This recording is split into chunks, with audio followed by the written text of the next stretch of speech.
Hello there, good evening and welcome to another edition of Viewpoint. We're continuing to examine what is happening in our country, especially after the no confidence motion was successfully passed on December 21, 2018. I have with me in studio here the PPP nominated commissioners on GCOM, Ms. Bibi Shadiq, Mr. Sayes Ganraj, and of course Mr. Robson Ben. Gentlemen, welcome to the program. Thank you. Well, the Commission has been meeting on a weekly basis. By the way, we just have a month or so to go before the constitutionally imposed 3-month deadline for elections expire. You guys would have met again today, this morning, to have your discussions in terms of GCOM's preparedness, readiness for those elections by March 19th. Could you say what came out of that meeting this morning? Who's going to go first? Ms. Shadiq, who wants to go first? Actually, we don't want to meet weekly. We met twice last week, on Wednesday, and hopefully we would have had some kind of movement towards that direction. At today's meeting, the CEO says his hands are tied. He has no access to financing to prepare for elections. So as we stand, GCOM has not begun to prepare for any election. The red herring of funding was raised, and a letter was written to the finance ministry, the finance secretary, on guidance as to what monies they could use to,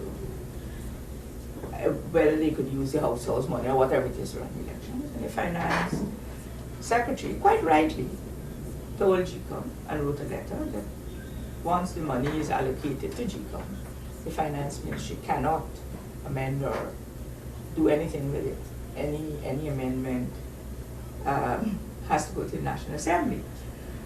Now, the way he put that provision is giving the impression and feeding into what the government is trying to say and what the government commissioners are trying to say, that GCOM has no money to run elections, has no budget for elections.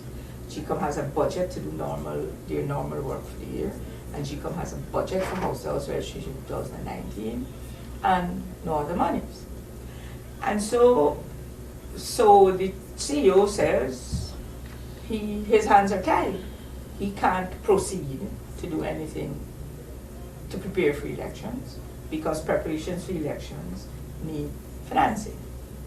So today's meeting did two things to which we were not part. But this is you can see that there is some kind of orchestration behind what these moves are.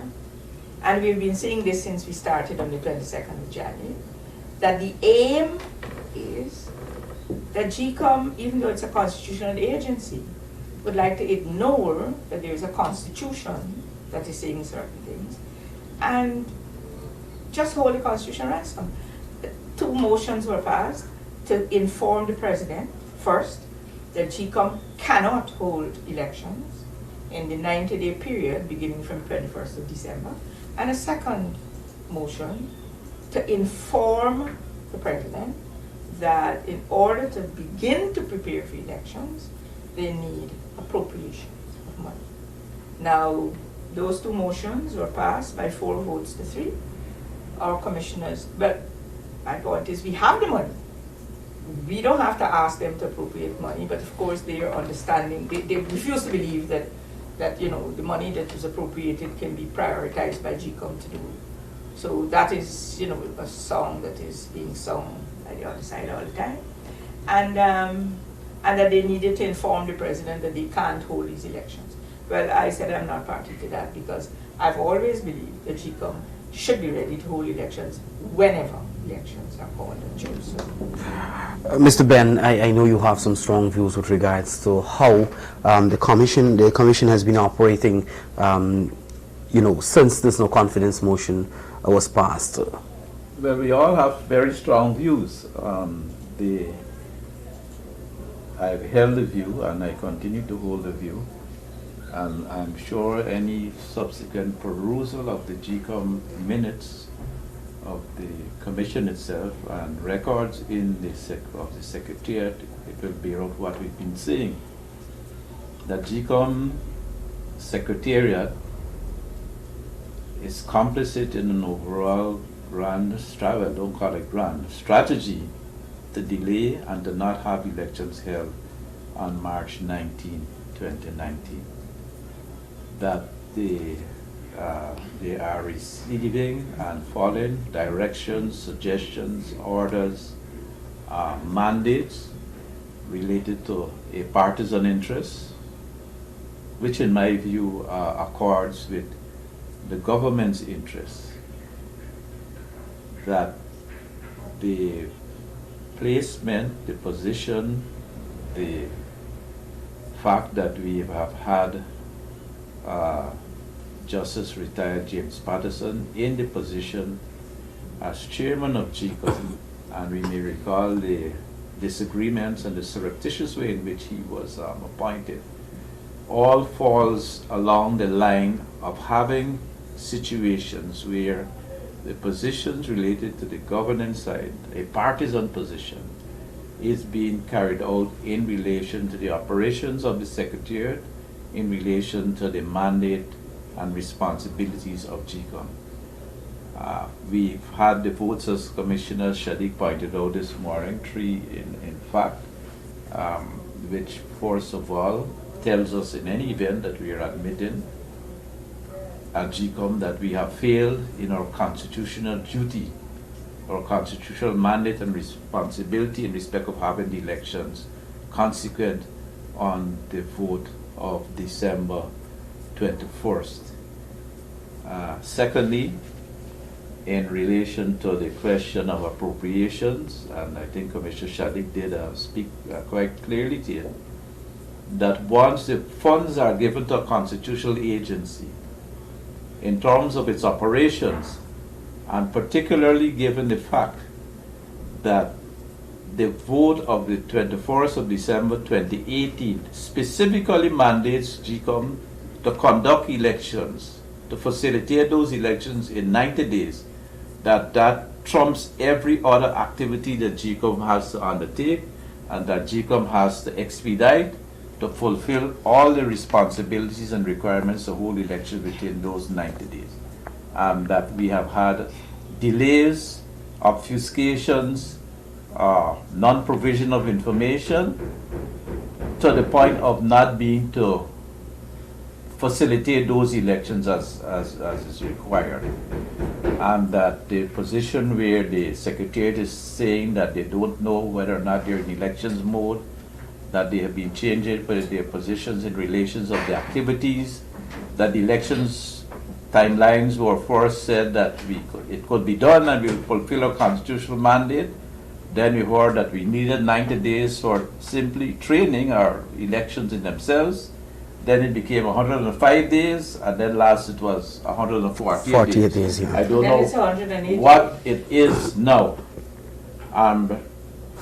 Now throwing all of into the argument, into all of that, there's this big thing which comes out now about house-to-house registration, which is said from GCOM itself, perhaps, not sure what it was said, that it will take 9 months to do house-to-house registration, which has nothing to do with the conduct of these elections as is constitution mandated.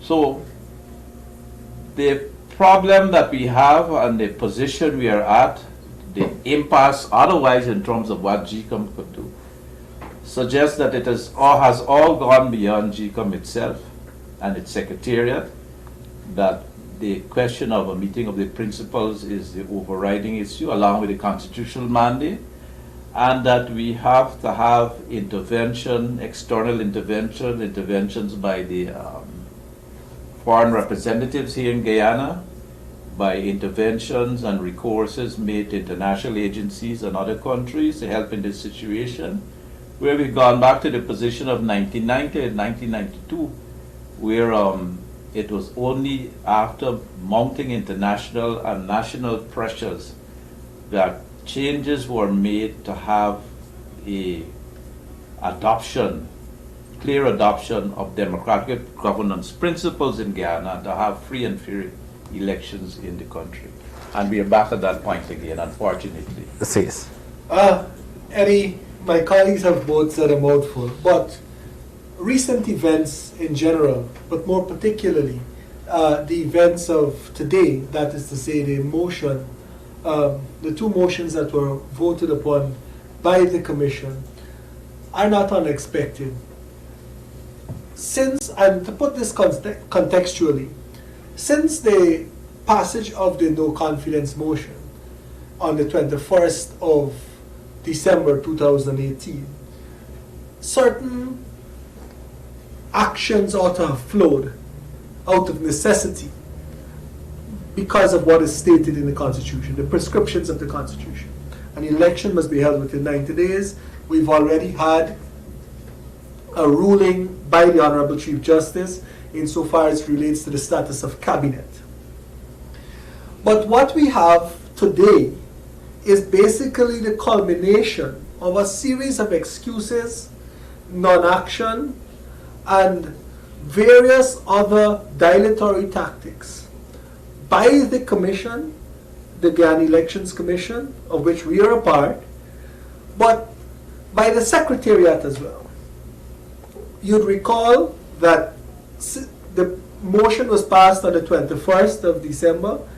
We met 1 month after as a commission. Today, as we stand, we are on the cusp of the second month having elapsed. And in that 1 month duration between when we met and now, we have not moved any way further. This is in spite of the fact that at successive meetings, we've been practically begging and cajoling our colleagues, and particularly CEO. The CEO has said what his position is. He needs the imprimatur of the Commission to move forward with this preparation. We've had instances where we've actually broken down the entirety of what he needs to do into several aspects. Even at that stage, attempting to have the CEO and by extension the Secretariat do those things that are within his ambit to do. Even that moved any way further. Even that did not move any way further. Now, the latest stumbling block that seems, well, I want to say, I'm describing it as the latest stumbling block, but it has a genesis a few weeks ago. Because when the attempt was made to have the CEO take such steps that are within his power to prepare for an election, the issue of funding was raised by the other side in the Commission. The first order of business was to seek guidance, and this was to the CEO, seek guidance if you need to seek guidance on the issue of financing. Because it was our position at all times that money is already appropriated to the Commission, which is a constitutional agency, which ought to be bereft of executive dictates and directorship, has the power vested in it to deal with funds that are appropriated to it. That has always been our position. It continues to be our position today.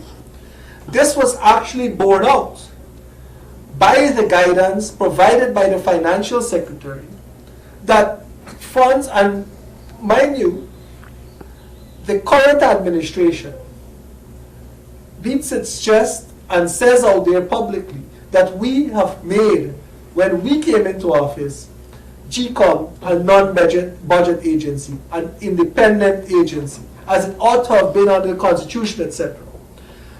Now, we have that very same administration attempting to place blockades on GCOM's use of its finances. Now, the timing of all of this is not to be mistaken.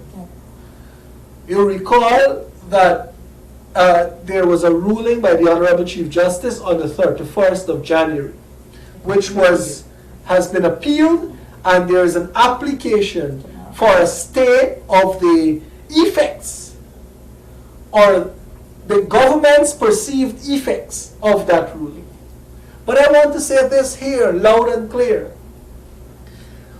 The natural consequences that flow from the passage of the no confidence motion is not within the bailiwick of the Guyana Elections Commission or the courts or anywhere else. It is born out of the Constitution, which gives rise to the very courts, which gives rise to the very Guyana Elections Commission, which gives effect to the funding, etc., and the mandate of the Guyana Elections Commission. It is not for us or for the courts to say, look, we are suspending the provisions of the Constitution. They can't. And similarly, it is not within the ambit of GCOM to so do, because it is our duty to prepare for elections whenever they are called. I think the public is now fed up of hearing me say this. It is our duty to prepare for elections when they are called. We have failed in that duty, having taken no steps, absolutely no steps to put ourselves in any state of readiness to hold elections. We are now saying that we can't hold elections when they are mandated. And that, I believe, puts the Guyana Elections Commission in dereliction of its duty. How do we move forward from here, though? Because the meetings seem to be ending in stalemates where nothing substantial in keeping with the Constitution really coming out. You know, Eddie, we can't throw our hands up. This is a democratic right that is being fought for, and we can't put our hands up. This is our Constitution and our constitutional right. Okay, the incalcitrance of those commissioners sitting down there, because they sing the same song, so they're singing from a songbook that somebody provided to them. And you know, it was so clear today when the chairman says, when the three commissioners on the other side voted yes, we voted no, and he says, the motion is passed 4-1, without even acknowledging that he is casting his, he's exercising his casting vote. As far as we are concerned, he sits on the other side. He sits on the other side. And I said that to him before they started off this thing. The thing is that all these motions mean nothing. The president, they got to inform the president. It is my firm belief that the president has informed them what they're supposed to be doing. I mean, it cannot be otherwise. But the thing is, no person or thing is bigger than our Constitution. There is a Constitution that we all went into Parliament that is valid, that is a life thing, that is, and this thing about you got former judges making remarks, all these things are there's this orchestrated kind of thing to say, oh well, yeah, it said so, but the matter is before the court. The court is not higher than the Constitution. What they're doing is holding the whole country's democracy at ransom. And this thing about sending the letters to the president today, the arguments for that stay are being heard by a judge of the Court of Appeal tomorrow. So all of this is trying to strengthen that somebody is going to go there. I have no doubt the Attorney General is going to go to that Court of Appeal and argue, well, GCOM has informed the president that they can't hold elections, and that kind of thing. In the vain hope that Court of Appeal will say, okay, we got to stay. The Court of Appeal doesn't have the jurisdiction to stay any constitutional mandate. That has to be clear. I think, Mr. Ben, you I mentioned... had a different view in relation to the procedure in any event, because I thought that GCOM had a right to inform the two parties to the agreement, because the fact that there was a fact-finding team, people who are delegated out of a meeting between the principals, that is the President, His Excellency David Granger, and the leader of the opposition, Barra Jaglio, to send emissaries to GCOM to find out its state of readiness for elections. And in my view, in the first instance, the emissaries had to be so informed.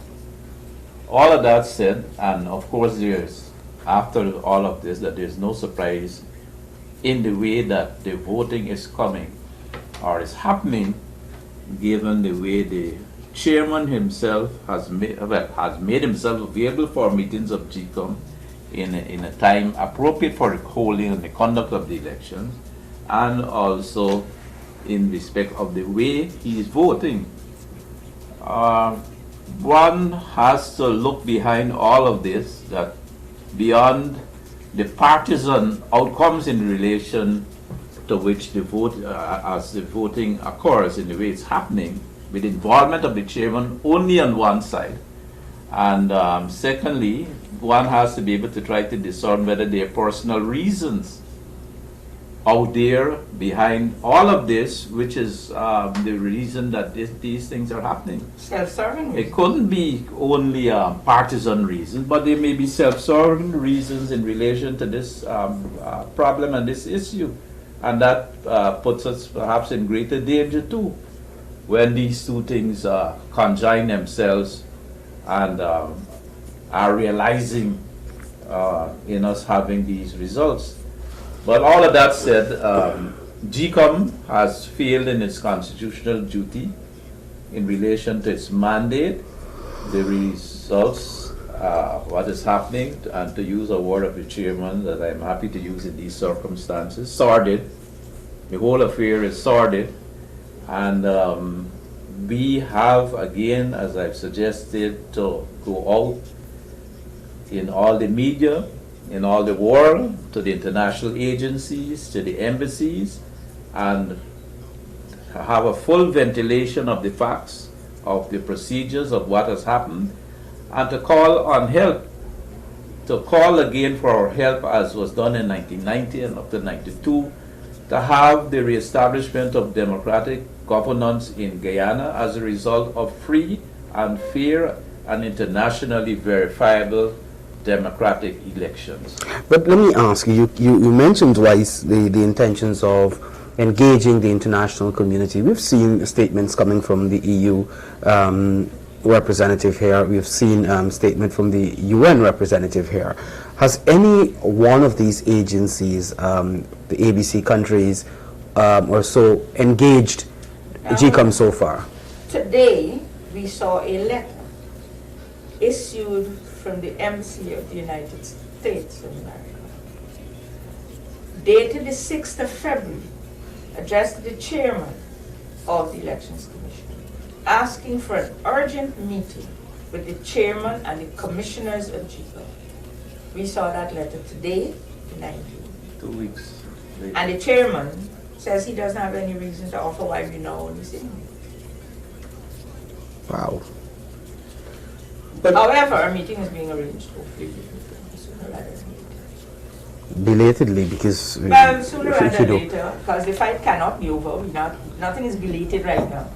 it is no secret, because it has been publicized greatly, that the Carter Center, based in Atlanta, has sent a team that has met with several stakeholders, including, I believe, the government, the opposition leader, and that team also met with us at the commission.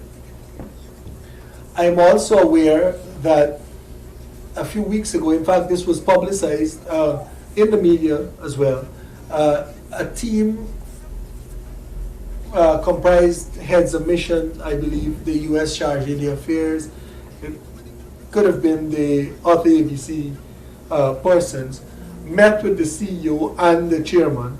Of course, we have not been able to get a report, despite several requests, as to what transpired at that meeting.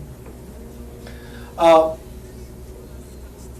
know that the international community is aware, and this matter of what is occurring at the commission, I believe, is a matter of more than public interest now. Every day you leave that commission, there are persons from the media standing outside there, waiting eagerly and anxiously for some update as to what is happening. So there is greater public interest in, as it relates to what is occurring at the Guyana Elections Commission. And I believe that the Guyanese public, and by extension the international community, is becoming more anxious as for some sort of outcome for this. For me, the outcome to this is clearly stated in the Constitution. The Constitution stated and prescribes what has to flow naturally from the passage of a no confidence motion, and a successful passage of a no confidence motion, that is. So the public, like I said, is looking on. I'm not unaware that the international community is looking on, and I have every belief that those two bodies of persons is sufficient to bring enough pressure to bear to have the persons charged, both individually and collectively, with the responsibility for delivering the mandate as is stated in the Constitution, that is to hold elections, to have it done in a timely and proper manner. To call elections and to Your final thoughts. I don't know if you want to add something else there, Mr. Ben. Well, just to say the first vote which was taken in other senses can only be taken as a frank admission by GCOM of a deliberate violation of its constitutional duties and responsibilities. And I say deliberate because we have ad nauseum repeated the actions of delay, of misrepresentation, which has gone on in relation to doing the things which should allow the elections happen as is constitutionally mandated and scheduled. So people have said that we are in uncharted waters. I believe that the Constitution itself charts the course under these circumstances, and it's not the fact that the waters are uncharted, but it's how you steer towards a goal. GCOM has to live up to its constitutional responsibilities and mandate for the people of Guyana and for sustainable democratic governance in Guyana, without which the country will fail and we become the failed state, which the President Grange, I think, spoke of. He did speak of the question of a failed state, and action has to be taken to avoid or becoming the failed state which we are on the precipice of becoming. We have failed the Constitution in relation to GCOM. We have failed already. But beyond that, we have to lean on the rest of the country, the NGOs and other interest groups and other stakeholders in the country. And also, as I said, we have to go out and make this all plain and knowledgeable to the international community to get support all over in respect to making sure that we have true, verifiable, democratic governance in Guyana, according to the Constitution. Ms. Shadiq, Mr. Gunraj, and you want to add something? I just wanted to say something. GCOM was made a permanent agency for the purpose, two purposes, to conduct registration of, and to hold elections. And they should always be ready for both functions. That being said, they're not ready, they have failed in their constitutional mandate. And I'd like to quote Lincoln Lewis, who, albeit he was talking about Araima dismissing workers, and he said something which caught my attention. If people are going to challenge our Constitution and our laws, then we must take action against them.